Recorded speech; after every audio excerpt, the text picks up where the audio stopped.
that's why in the back of my mind, I'm thinking, who are these guys? But then they would show me a picture of these guys, and I was like, oh, okay, all right. Hold on now. Remember what we said in the episode with my sister? They never ugly. And they're what, mommy? They never broke. Anyway. Yeah, so you thought you was like, okay, they look nice. Yeah, they look good. And then the other thought in my mind was, are they Christians? Are they believers? What kind of work do they do? Who are these guys? I really wanted to know the answers. Next round, we're going to do a lot of take the test and then we can really figure it out because I ain't got no time for that. Yeah.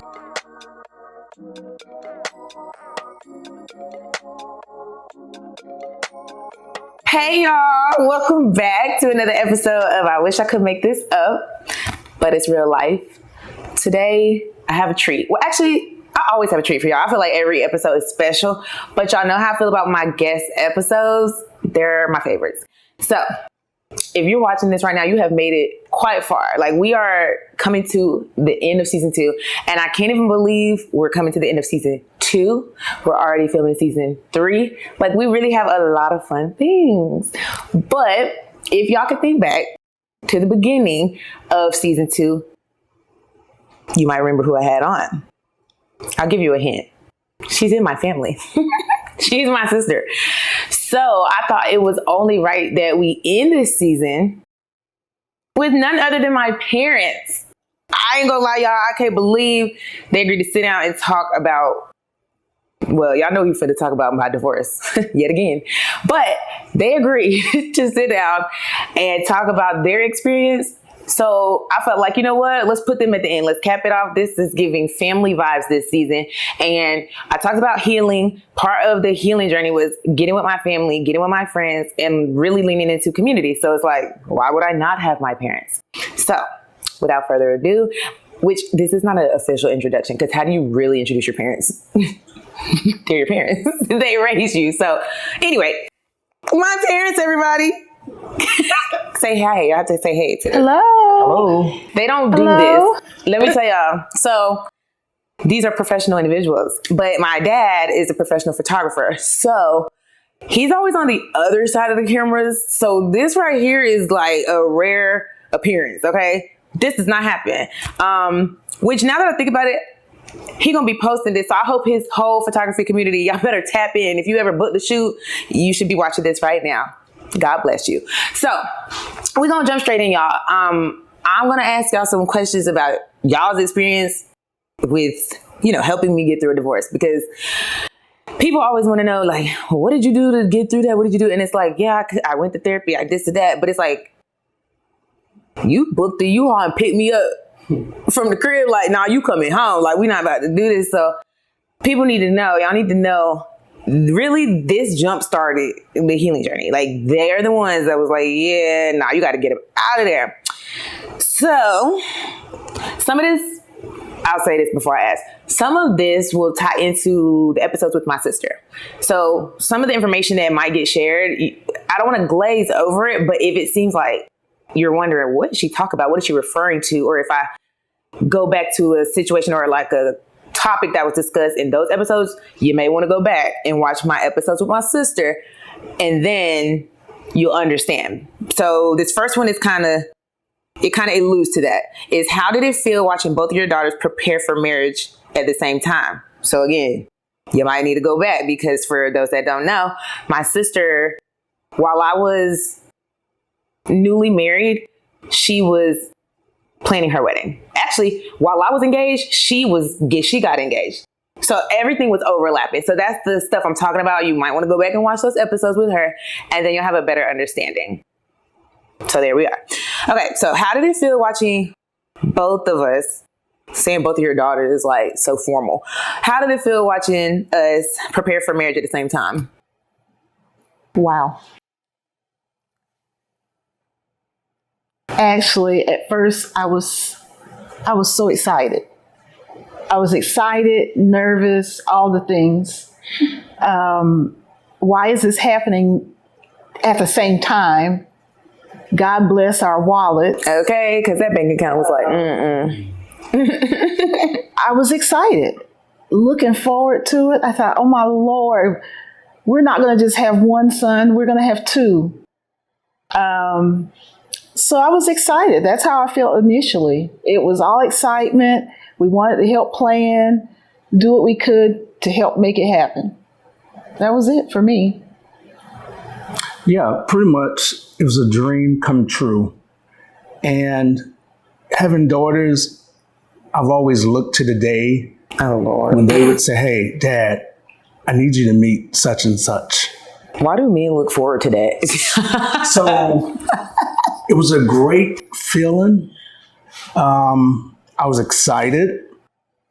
At the same time, I was nervous knowing who they were bringing before me, because before they introduced them, the thought in my mind is, who are these guys? Oh. And the reason I say that is because a lot of times when they were dating or would start dating, they would talk to their mother first. They would go to their mother first. Y'all hear that? And so that's why in the back of my mind, I'm thinking, who are these guys? But then they would show me a picture of these guys, and I was like, oh, okay. All right. Hold on now. Remember what we said in the episode with my sister? They never ugly. And they're what, mommy? They never broke. Anyway. Yeah. So you thought you was like, okay, they look nice. Yeah. They look good. And then the other thought in my mind was, are they Christians? Are they believers? What kind of work do they do? Who are these guys? I really wanted to know the answers. Next round, we're going to do a lot of test and then we can really figure it out, because I ain't got no time for that. Yeah. Okay, so it sounded like y'all were excited, though. It was kind of like, okay, a new chapter unfolded for both of them. It's kind of close together, but this is exciting. Very exciting, yes. Well, that's good, because some parents, I think, would be stressed and be like, oh my God, like at the same time. But y'all kind of was just leaning into it. Like, if it's going to happen, I guess it's going to happen. Okay, cool. So now, that was your initial thoughts on like, okay, they about to get married. Felt good. All of this. But then, so, again, I'm going to keep referring back to these episodes, but I'm going to give it to y'all in case you're starting here. I don't want you to feel like you got to stop and go back. But my sister, by the time I was married, she never got to her wedding day because she broke off her engagement a month before. So now, when things did not go as planned for both of us, you got one divorce, one with a broken engagement, or well, one separated and then one with a broken engagement. At that point, what were y'all thinking? Because I guess my stuff happened first, where I like told y'all like, hey, I gotta leave this marriage. And then it seemed like right around that same time, I don't even know at what point, it had to be literally like a week, 2 weeks later. She came and said, oh, by the way, we're not having a wedding. So what were y'all thinking? For me, lots of tears, especially when I realized why. Yeah. When you came, first of all, you and your sister planned a family meeting that we thought was for your sister. It actually was for you. And I thought, oh my goodness. But you call the family meeting and it's on a Saturday, and we're waiting for Mariah, our oldest, to say what's going on with her. And then she goes, plot twist, we're meeting because of, my sister. So I was in shock. I think I actually went into shock. You did, because you sat there with your mouth wide open for 5 minutes. My mouth was open when you said why that you had to leave your marriage, and I absolutely agreed. But I'm looking at the timeline, and I'm feeling all these things. This person that we thought we knew, we thought we could trust with our baby, did this. Hurt, angry, wanted to go find him. What was you gonna do? I don't know. I just felt all the things. And then later on, when we weren't all together, the tears, the pain, But also, like, tell the people, because you really wanted to tea, though. You was like, what? You was like, I need to know the details. Like, what happened? Yeah, I did. I wanted to know, how in God's name did you get to this point? What is going on? So, yeah, I wanted to know everything. I wanted to know it all. The good, the bad, the ugly. I wanted to know it all. I mean, there was... No matter what it was. But, you know, but let's step back. While you were married, I will say there were some days before that time that when I would pray for you and for him, all I could do was cry. I would just cry. It's like, okay, wait, you weren't home. Hold on. I'm sorry. I have to say this to the camera because Taylor... So y'all know my bestie Tay is my pod manager, and I literally just told someone about this today. I was talking to somebody. I'm like, yeah, like they asked me who my safe person was, and I was like, well, I have a few. But then I said, but you know, one of my besties told me that. Well, I said she's the only bestie I saw right before I left my marriage, and I showed her everything in the phone, like the proof of cheating. I showed it to her, and I was like, this is that bestie. But I was like, she also is the one who told me, like, she cried the day I told her, but also she had cried the whole week leading up to my wedding, and she didn't know why, like what type of cry was it, because she was like, every time I was praying for you, I was just crying the whole week, and she didn't know what it was or why she was crying like that. So for you to say that, and y'all can't see this, but on the other side of the camera, Taylor and I both gasped at the same time, and I immediately looked at her because I'm like, oh my gosh, same. Okay, so you can now. Sorry, so had to say that. That would be what would happen. I would walk through the house praying, and every time I would bring up you and, you know, your then husband's name, it's like words. I couldn't get the words. I would just cry and cry. And one of those days you text me and said, you ask, is marriage supposed to be this hard? And I think I said, well, I needed to know more, but but at the time I didn't know any of what was actually going on, the real what was going on. But I think I said something like, well, you know, it changes. You're two different people. You grew up in two different ways, two different homes. You really don't know someone till you're living with them. That's a fact, Jack. And so now you're seeing the real person. Yes. Still not knowing what had happened, though. Yeah, you think you were just giving like regular motherly advice. Giving like the things that happen when you first get married. You know, you're elated, there's a honeymoon period and all those things. But then as the day-to-day come, you get to learn each other's habits. You see things they do, things they don't do, things they say, you know, whatever. So those are the things I'm thinking of. You know, it was more than the top one on the toothpaste. It wasn't that kind of thing.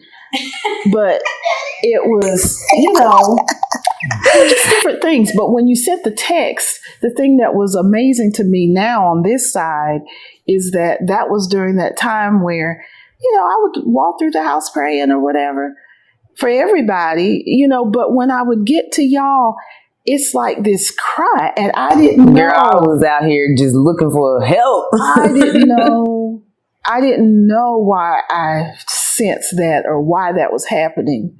Had no idea. But yeah, so that's kind of where I was. But on that day, I was in shock for sure. My mouth was open, couldn't believe it. I thought, this is not happening to my baby. If you think you thought that, what you think I was thinking? Not that any of us are exempt from anything. That's not it. But you know your children. You know the good parts. You know the not so good parts. You know their temperament. You know what they like, what they don't like. You know what they can take. You know what they can't take. But this, oh no, Okay, wait. You just said a lot right there, though.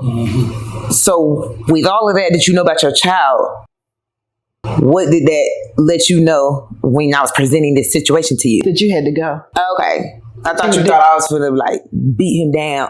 No, I knew you had to go. Like, Cause you know I wasn't standing for that. oh no. If we had to pack you up and take you unwillingly, you were leaving. Not unwillingly. She said I would kidnap my own child. You were leaving. No, there's something. Nah, we stood on business. I came to tell y'all, I'm gotta go, guys. No, just. Just Okay, thinking about it. Just let your husband answer before you knock him out with your hand. Oh, so sorry. I'm sorry. My initial thought Oh God. was, did he put his hands on you? Yes. And I think that's what I asked you when Yeah. you presented it to us, You did. that you were walking away. Because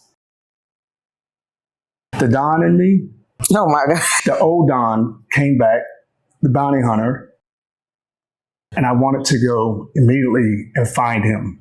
But I knew that wasn't the right thing to do because I needed to know more. And so as you told us what was going on, in my mind already, I said, I need to get a U-Haul. I need to pick her up tomorrow or whenever she tells me. But I'm going to get her and I'm bringing her home. But I don't even think I said anything because I didn't even know you were booking the U-Haul. And then by the time the conversation ended, you was like, I'm pick you up on Monday. True. I said, oh, you made the decision. See, that's a man. Yeah, that's right. I did. You're right. That's a man. A man is going to a man that's going to lead, he's just going to do it. He's not going to ask. He knows what's best for you. He's just going to make the decision. So he didn't even say too much in that conversation. He said, did he put his hands on you? I said, no. He said, all right. He looking at his phone. He's doing this. And I'm like, telling my mom, just telling him what's going on. And I didn't even give him details. I was like, he really don't even know the details. I told her later because she's a girl's girl. But I was sitting here, my sister's on FaceTime and he's doing this. And then by the time I finished, he was like, okay. He said, well, did you want to share more or whatever? I was like, no, that's the gist of it. He said, cool, I'll be picking you up on Monday. I was like, it was Saturday. I said, oh. That escalated quickly. But I was appreciative of that because at that moment, I didn't even know what to do. I thought, and I mentioned this in a previous episode, but I thought I was going to have, again, in the episode with my sister, I thought I was going to give myself like 90 days. That sounds crazy now. I really told my therapist, because she was the very first one I told, like, hey, girl, got to leave my marriage. Actually, she wasn't. It was Melanie. But then it was my therapist. And she was just like, okay, we need to get an exit plan because now she was like, the way he has this erratic behavior, you don't even know what he might do and you can't put nothing past anybody. So she was like, we need an exit plan and you need to move in silence. Like you can't tell nobody except your family. So I was like, ooh, I don't know what to do. I don't know how to do this. So I'm like, three months seems, like 90 days. The more that week went on, I said, okay. And that's how I ended up at my parents' house. I was like, I need to tell them ASAP. So like Monday I I already knew the man was cheating, but Monday was the last straw. Saturday I went to their house that weekend. Monday, the following Monday, I was out of there. That was very dramatic. But just like theatrics, we have to take a commercial break, guys. As always, like, share, subscribe. Please continue tuning in every Monday. We out here on YouTube. Tune in. We got some good stuff. What do you think I'm finna be talking about in these upcoming episodes? You gotta tune in to see. Like, share, subscribe. Okay, we're back. And we're gonna go to our next question. So, how did you both balance your own emotions while trying to support us? I'm saying us because y'all know I don't like to say my sister's nickname on the camera because nobody knows it except the close people. So I'm just going to say us, but I'm referring to my sister. Will you read the question one more time? How did you balance your own emotions while trying to support us through that time? Not you left. You're like, did I balance them? No, that's exactly what I was thinking. I was thinking, wow, how did I? My first thought was I kind of tucked them away. Yeah, sometimes you got to do that. To just kind of be in the moment and support. But it was very different how we supported each of you. So for you, because you had moved back home, I felt like my own emotions were just kind of tucked away. Not that I never talked about them. I would talk about them later. Shout out to one of my very best friends and to my sweetie right here. I know their ear was full, but Aunt Ju, we talk about you, girl. Girl, you the one. Cause she be watching, so I'm gonna give her a shout out because I know Aunt Ju be watching. My girl Ju, and I have others too, but Ju, oh my God, she was in the spirit though, for real, because she knew something was not right, and she kept asking you. She kept asking questions, and I said, she has a nickname for me. I said, I wouldn't hold anything from you. But anyway, shout out to her because that was my person. You ended up telling her though. I did. Oh, I had to. I had to tell her because she kind of knew, but anyway, ended up telling her. But how we supported you was you didn't want to come out of your room ever. Not you telling all my business on this camera. I'm sorry. That's crazy. I'm sorry. She didn't want to come out of her room. And so how I dealt with it with her, with our youngest, was I would make sure that she did the daily essentials. I would make sure that she ate nutritious things. I would make I like to cook. So I would make all of her favorite things. I'm going to tell y'all, sorry, Ma. I tell people this when they ask me, they don't ask anymore. But in the beginning, when people were asking me, how did you get through the first few months? Like where my therapist pointed out, she's like, you do realize you're in shock. Like you're operating in a shock, how can I word this? I guess you're operating in a state of shock. So she's like, anything you do, your thoughts, your reactions to things, like it's coming from a place of shock. So I felt like I was just kind of like watching myself every day. Like I was a shell of myself, and I was kind of like outside of my body, and I was just watching myself be depressed. But they say, how did you get through? And literally, I always tell people it was my mom, because she really nursed me back to health. I did not want to get out of that bed. And initially my therapist did tell me, like, you don't have to get out of that bed, because as y'all know, I moved out Monday. By Thursday, I had lost my job. They were like, yeah, you got to go. The work ain't hitting. I mean, it's just business. Whole time, my personal life is in shambles. So would my work really hit? Probably not. Shout out to y'all, though, who can kind of compartmentalize and focus on work and really lean into it when the rest of your life is crappy. It's giving psychotic, but God bless, because I just can't do it. That is, I ain't gonna lie, that's like what people be like, that's serial killer behavior. Like, it gives that, but like, if you really can do that, that's amazing. It actually is amazing. I wish I could have buried myself in work and like thrived, because I would have kept my job. In hindsight, I didn't need to be in that work environment anyway, but I couldn't do that. So I lost my job. And so at that rate, by the end of that week, I'm like, wow, my life is just turned upside down. So yes, I did not come out my room. I did get up and go shower and use the bathroom, but I wouldn't even want to come and eat. Like, she would bring me food, because I just would be like, I just felt so vulnerable and exposed, even to like my parents clearly used to change my diapers. But I just felt so like, I don't want anybody to see me, and I'm in the house. Nobody can see me but them. But it felt like that. That's how bad it was. Like that season of depression, it was like, wow, this is low. So just to give y'all a little, if you want to continue sharing my business. No, I'm just kidding. I'm just kidding. But you bought me food. You made sure I ate. Make sure that she ate. I would make sure that I made things that she would like. I would change things. And just made sure that, she would shower and do all the things. We would find funny things to watch. It wasn't funny, though, I'll be honest. She wouldn't really, It wasn't, so I didn't laugh. But, I was just trying to get her out of that funk of, not wanting to come out. It's like, no, we're not going outside, but you got to come out of this room. You got to come out of this room. You need to see something else. We have all the, everything open, so there's lots of light and all those things. And a lot, even not with her all the time, but talk about, one of the things that we did was prayer was our go-to. For, it's like, okay, I don't understand what's going on, but God, you know everything. And right now I need to give this child back to you again, because we don't know how to help her.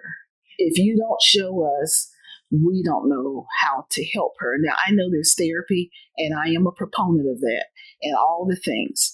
But when you see the person that you birth in that state, you don't have all the answers. So sometimes our prayers weren't audible. Sometimes they were in the form of writing. Sometimes it was in the form of going through the house and anointing the doors or the windows, go back to the old things. And a lot of the things that we would do when it would come to prayer, she knew that we prayed, but she probably didn't. I was not seeing them do this. How would I? I was in my four walls. She would not have any idea, but that's kind of how we got through it. So how did I deal with it personally? So physically, all of a sudden, I started walking every single day. That was how I released the stress, I think, was by walking. And then at the same time, I would go to my physical and some of my numbers were out of whack. Now, I know part of that was stress and all the things that was going on. But the walking exercise, the adopting healthier eating habits, the getting rid of toxic things, I didn't realize you have any, but sometimes you do. You realize that? Yeah, so she said, "Don't go to not too much, not too much now, not too much on my girl." What are you saying? right, not too much. But yeah, so and then the other thing that was different for us in dealing with it in this season was we wanted her to have her space. I'm sorry, it's her podcast now. No, it's not. It's not. It's yours, and it's all of ours. Go ahead. We gonna let you finish, girl. That's how we wanted her to be protected. We didn't want her to deal with anything she didn't want to deal with. Healing takes time. So that's why none of y'all could come over to the house for a very long time. We're kind of social. So all of a sudden, people who were coming regularly, they just couldn't come. They just couldn't, because we wanted to see her get out of this depressed state, get out of not wanting to see people. And I know you think, well, it would have helped if they just came to the house. No. Because then they start asking questions. We just, I don't want to say we were in hibernation, but we kind of were. We were in isolation. We were not, but she partially were. We were. Because you kind of cut out a part of your life. So our house we've always had people come over. We've had people live with us. It's been fun. It's just always been, I think it's kind of like part of their marriage ministry vibes. They've been married 36 years. Should have said that at the beginning, but they've been married 36 years. So I've seen us host all the time. It's a thing. We like to do that. Well, they like to do that. I just happen to live here my whole life. So I used to be going to my room back in the day, y'all. So anyway, big introvert energy. But they still, that's something they've always done, is host people, especially Sundays. It's a day where people would just come over. So, and we had regulars. So for that to just stop, no visitors, nothing. People asking wow, we ain't been to the house in a while. And it's not out of the norm. It's some people can invite themselves. So when they would, it was very much oh yeah, we just can't, right now we're just not having guests over. I don't know what they were saying. They were coming up with something on the spot, but it was very much protective mode. Nobody knows she's here. I don't know. I appreciated it, but then I also had that guilt of oh my gosh, now they're changing their lives because of my situation. And I think I told them later, and my mom was just girl, please, you're my child. I'm gonna do whatever we need to do. But if I feel bad, because I'm thinking they switching up their whole thing, and I know they like to be social. So now it made me even more angry at my ex, because I'm thinking, not only did you mess up my life, it's affecting the lives of the people around me, and not necessarily in the worst way, but it's affecting their everyday lives. Stuff they're used to, now they're not doing it. So it was a ripple effect. I think a lot of people don't realize that when, you're dealing with a toxic relationship, it's not just affecting the people in the relationship, it's affecting the people outside of the relationship as well. If they're tied to you, especially if you're super close, it's affecting them too. Just to throw that in there, I got to throw a little gem. But that's it. Are you sure? Because Daddy was like, "Dang, can I go?" No, that's it. But that's how we support you, nursed you, got you back on good footing. You got me out of the house, right? Sometimes we go walk together. So all those things helped to bring back health and healing in a natural way. How you gonna follow that up, Dad? Easy. So, yeah. You want me to read the question again? No. So okay. what I had to do was I had to suppress my feelings to be able to deal with her situation.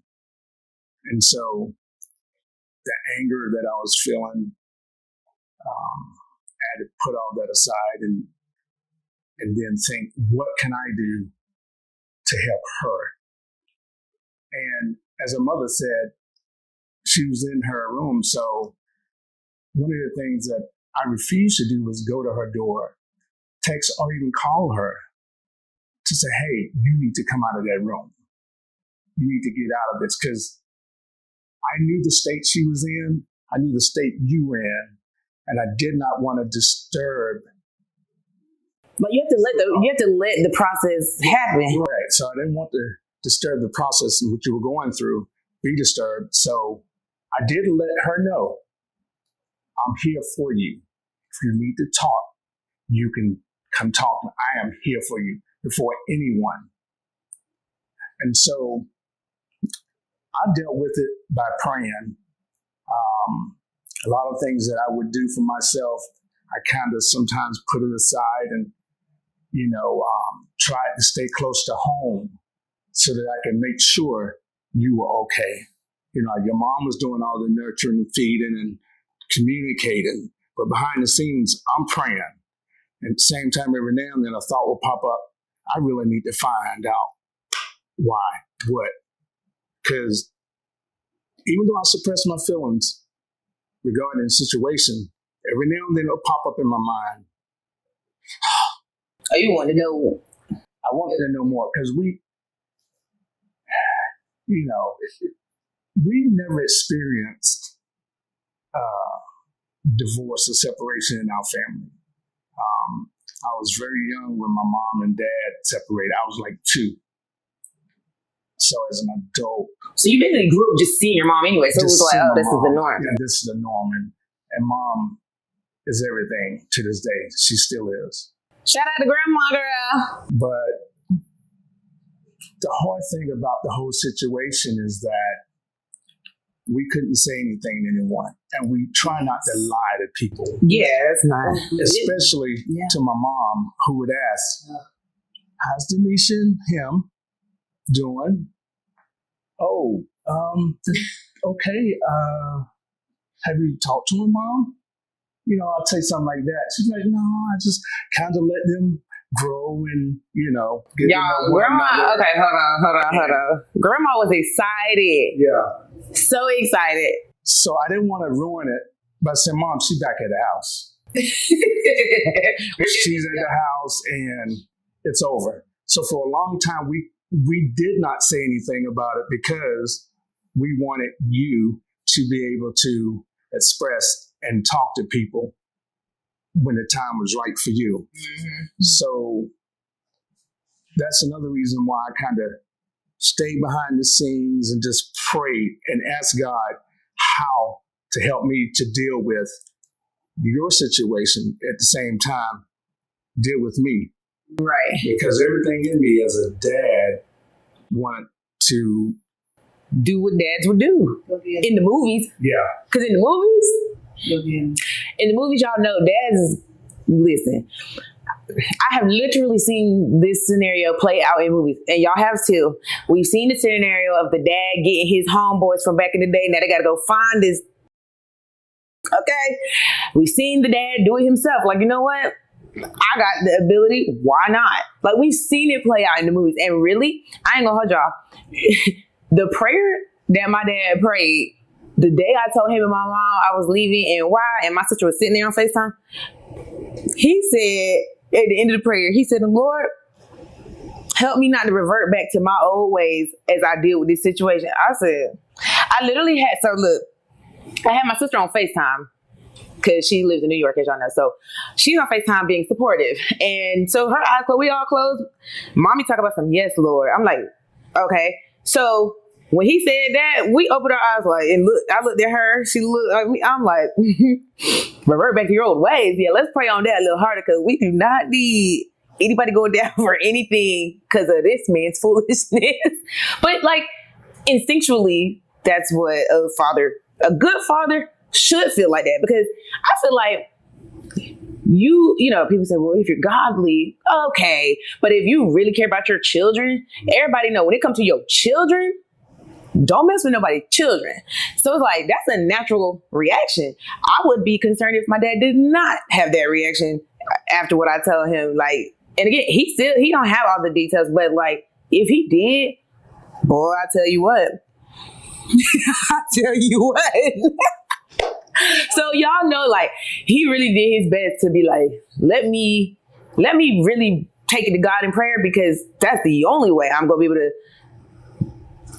be a good support and remain level-headed through this situation. Because I think at the time, they didn't know what to do. Like, obviously, as we know, being married, raising kids, there's no rule book. You're just kind of figuring it out as you go. So it was one of those situations where it's like, okay, now we got to try to figure this out. And after being married so long, like, they have grown kids, I'm sure they never thought this was something they would deal with. But at that rate, it's kind of like, all we can do is figure it out one day at a time. Yeah, so too, though, as if it wasn't bad enough dealing with your situation, we were dealing with Cherie at the same time. Cherie is my sister's middle name, y'all. He's the only person that calls her by that, by the way. And so, that was another thing, because I not only had you to deal with as far as the situation, but I had hers in the back of my mind too. Mm-hmm. So, I wanted to take a road trip. I really did. Mm-hmm. I was trained to find people no matter where you were. And then I was also trained how to approach people. Dangerous people. Whether you see me or not. So I didn't do that. Stayed level-headed, stayed prayerful, and I was quiet for the longest time. Ooh, he was quiet as a mouse, y'all. I mean, even with Irene, we would have small conversations. I may say, go check on her. Check on Doneshia. Make sure she's good. Ask if she needs me to do anything for her. And I was always asking, how are you? You're not really talking and sharing. My emotions were not being shown. So I was concerned because I thought, you're not. Trust me, right here. You're not really sharing what's going on inside of you. And so that was my concern. Well, on the altar, when in prayer, and I expressed myself out loud when praying, and the tears were there. The church people probably thought, like, what he got going on? He laying it out.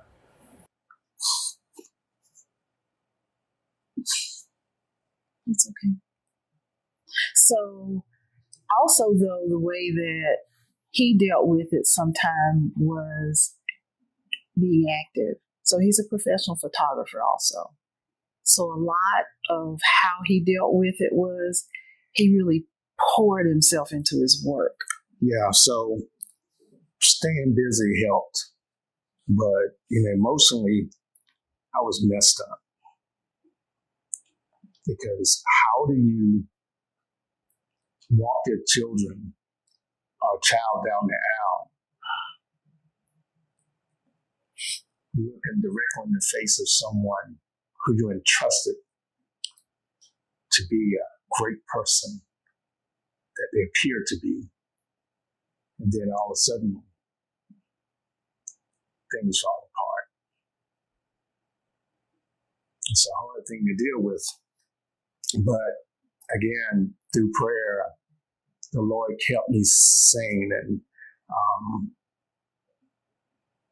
And then eventually you started talking. Yeah, and eventually I started talking. You started talking about what it was really hard for me to deal with that. It was really hard. I just, riding in my car every morning going to work, I would pray. I always prayed when I left the house, got in my car, going to work every morning. But after that situation, the prayers were longer and louder. And, I'm asking why. We got great daughters. What happened? I wanted answers. But, that's how I dealt with it. As Liz said,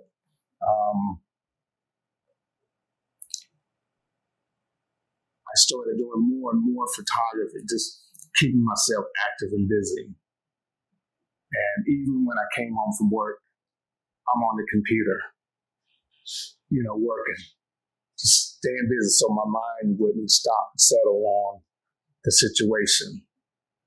And it's not because I did not want to deal with it, but again, deep down inside, you were like, we can handle this. We can really settle it. Yeah, but it wouldn't have been the right way to do it. So that's how I kind of dealt with it. And supportive wise, just I asked him, what is it I can do for you?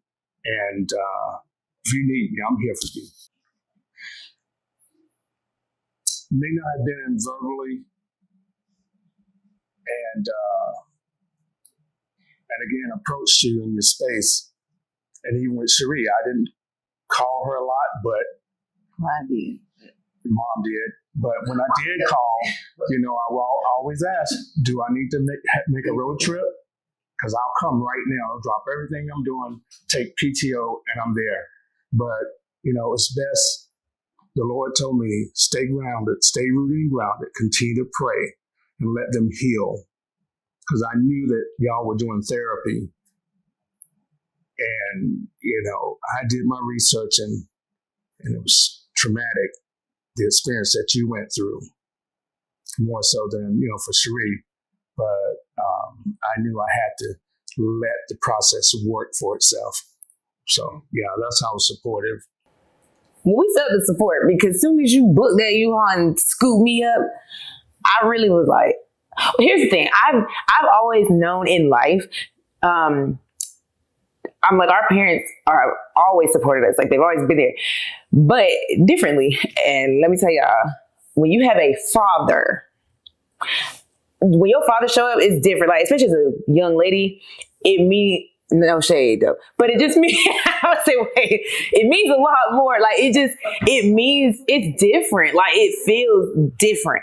And so he's one of the, he didn't have to say too much. The way his actions, like him just showing up, we don't have to talk. You booked the U-Haul, you didn't think about it. You didn't ask me when. You said, this is when I'm getting you. You came, you packed me up, you moved me home. You were very, sure about what you're going to do. Right. And he knows me very well. They both obviously know me very well. But me and my dad are very similar. So he knew, there's no need for me to be checking in on her and texting her. She know if she need me, I'm here. So I'm not going to do too much because she don't need that from me.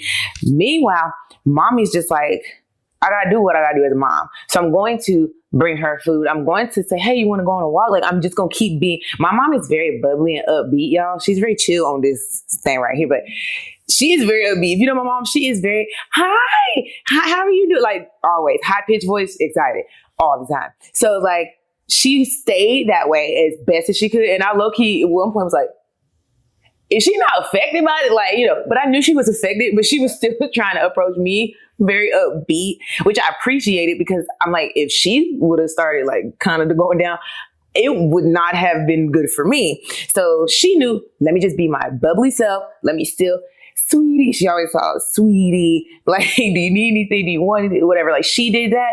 He stayed in the shadows, but it was just I already knew if it came down to be oh, I need my dad. Oh no, he's going to drop everything and do that because he's done that my whole life. So I felt supported by both of them, even though they showed up in different ways, which I really wish that on everybody. We got to stop with these broken homes. I know we don't all choose it, but to have two parents that are really solid and supportive, even at this age, because I think that's also a thing that some people, growing up, they're I had great parents, but the older you get, it's almost they don't show up for you the same. Because you know how we be joking, like, we're the parents now. But, you know, sometimes it's like, you still need your parents in your 30s.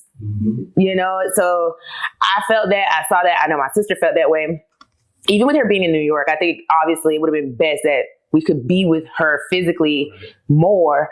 But I think after her situation, I went up there a few times. They came up there and visited. So I think it was just something like our whole family started to have to be more intentional with like spending our time together as I was coming out of that funk. But as y'all know, like it took a while. I think in a previous episode, I talked about how it was a journey. Like it did not happen overnight. It did not happen in a few months. It took time. But they jump started that for me because now let's talk about this real quick and then we're going to end it, y'all. Cause I mean, it's been so good. I have to give y'all a part 2. I just have to.